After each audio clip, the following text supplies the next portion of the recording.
प्रिय दर्शकों, समय के माध्यम से एक यात्रा में आपका स्वागत है।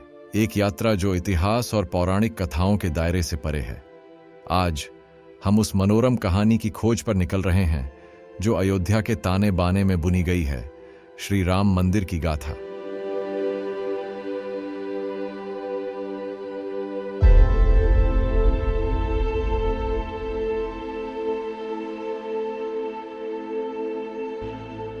हमारी कहानी हिंदू पौराणिक कथाओं से शुरू होती है, जहां भगवान राम की पौराणिक छवि केंद्र में है। श्री राम मंदिर की जड़ें समय के इतिहास में गहराई तक फैली हुई हैं, जो रामायण के पवित्र श्लोकों से प्रेरणा लेती हैं।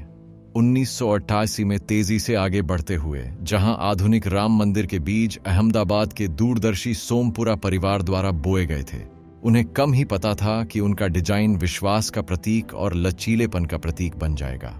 हालांकि मंदिर की यात्रा में 16वीं शताब्दी में एक अप्रत्याशित मोड़ आया, जब बाबर ने मंदिर पर सिलसिलेवार छापे मारकर हमला किया और मूल संरचना को ध्वस्त कर दिया। इसके स्थान पर मुगलों ने बाबरी मस्जिद का निर्माण किया, जिसके बारे में माना जाता है कि यह मस्जिद भगवान राम के जन्म स्थान की पवित्र भूमि पर खड़ी थी। लेकिन भक्ति की भावना कायम रही। 22-23 दिसंबर 1929 की शांत रात में अयोध्या के साधुओं ने साहसपूर्वक विवादित मंदिर स्थल के केंद्रीय कक्ष में राम लल्ला की मूर्ति स्थापित की, जिसने दशकों तक चलने वाले एक उग्र संघर्ष की नींव रखी।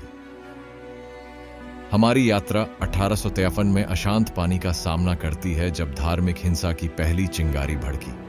दिसंबर 1858 में एक उथल पुथल भरा अध्याय सामने आया, जब ब्रिटिश प्रशासन ने विवादित स्थल पर हिंदुओं को पूजा करने से प्रतिबंधित कर दिया और अनुष्ठानों को मस्जिद के बाहर एक अस्थायी मंच पर धकेल दिया।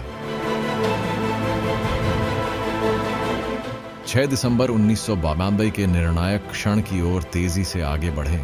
यह दिन इतिहास के पन्नों में दर्ज हो गया। एक प्रमुख नेता द्वारा आयोजित एक राजनीतिक रैली में 150,000 स्वयंसेवक, जिन्हें कार सेवक कहा जाता था, विवादित स्थल पर आए। इसके बाद जो हुआ वह एक दुखद घटना थी, एक हिंसक झड़प जिसमें बाबरी मस्जिद मलबे में तब्दील हो गई। इसके परिणाम बहुत गहरे थे, जिसके कारण भारत के हिंदू और मुस्लिम समुदायों के बीच कई महीनों तक अंतर सांप्रदायिक हिंसा हुई। कानूनी लड़ाइयां और मालिकाना हक संबंधी विवाद वर्षों तक गूंजते रहे, जिससे विवाद की एक जटिल श्रृंखला तैयार हो गई। फिर भी कलह की राख से समाधान की एक किरण उभरी। एक ऐतिहासिक फैसले में यह फैसला सुनाया गया कि विवादित जमीन राम मंदिर निर्माण के लिए सरकार द्वारा गठित ट्रस्ट को सौंपी जाएगी। 5 फरवरी 2020 को भारतीय संसद के पवित्र हॉल में प्रधानमंत्री नरेंद्र मोदी ने श्री राम मंदिर के इतिहास में एक नए अध्याय का संकेत देते हुए योजना का अनावरण किया। श्री राम जन्मस्थली पर भगवान श्री राम के भव्य मंदिर के निर्माण के लिए और इससे संबंधित अन्य विषयों के लिए एक बृहद योजना तैयार की है। सुप्रीम कोर्ट के आदेशों के अनुसार एक स्वायत्त ट्रस्ट श्री राम जन्मभूमि तीर्थ क्षेत्र, ट्रस्ट का नाम होगा श्री राम जन्मभूमि तीर्थ क्षेत्र। श्री राम जन्मभूमि तीर्थ क्षेत्र का गठन करने का प्रस्ताव पारित किया गया है। एक राष्ट्र उथल पुथल भरी घटनाओं के बाद राम मंदिर की परिकल्पना आकार लेने लगी। निर्माण की गाथा, प्रतीकात्मक और मूर्त दोनों, एक राष्ट्र की आकांक्षाओं और सामूहिक दृढ़ संकल्प की विजय को प्रतिध्वनित करती है। 5 अगस्त 2020 को एक महत्वपूर्ण दिन आया, जब शिलान्यास समारोह के साथ भव्य परियोजना की शुरुआत हुई। इस समारोह में गणमान्य व्यक्तियों, आध्यात्मिक नेताओं और भक्तों ने भाग लिया और सभी एक नए युग की शुरुआत का गवाह बने। जमीन से ऊपर तक राम मंदिर उभरा, जो कारीगरों की शिल्प कौशल और अनगिनत हाथों के समर्पण का प्रतीक है, जिन्होंने इस स्थल की पवित्रता को पुनर्जीवित करने के लिए कड़ी मेहनत की।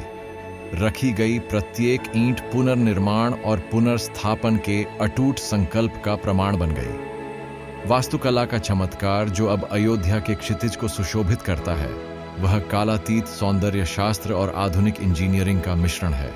जटिल नक्काशी और राजसी मीनारें स्वर्ग में उड़ती हैं, जो धर्म ग्रंथों में अंकित दिव्य कथा को श्रद्धांजलि देती है। राम मंदिर का पूरा होना एकता के प्रतीक के रूप में खड़ा है, जो धार्मिक विभाजनों को पार करता है और भारत के लोगों को बांधने वाली सांस्कृतिक परंपरा की पुष्टि करता है। यह न केवल विपरीत परिस्थितियों पर विजय की, बल्कि साझा विरासत की भावना के साथ आगे बढ़ने की सामूहिक इच्छा शक्ति की भी प्रतिध्वनि है। और इसलिए जब हम भव्य श्री राम मंदिर को देखते हैं तो आइए उस इतिहास का जश्न मनाएं जो हमें यहाँ लाया है। एक इतिहास जो पौराणिक कथाओं, लचीलेपन और एक राष्ट्र की अमर भावना से जुड़ा हुआ है। जैसे ही हम अयोध्या में श्री राम मंदिर के मनोरम इतिहास के माध्यम से अपनी यात्रा समाप्त कर रहे हैं, विस्मय में हमारे साथ जुड़ें। इस गहन अन्वेषण में हमारे साथ शामिल होने के लिए धन्यवाद। अगली बार तक एकता और भक्ति की भावना समय के माध्यम से हमारी सामूहिक यात्रा का मार्गदर्शन कर सकती है।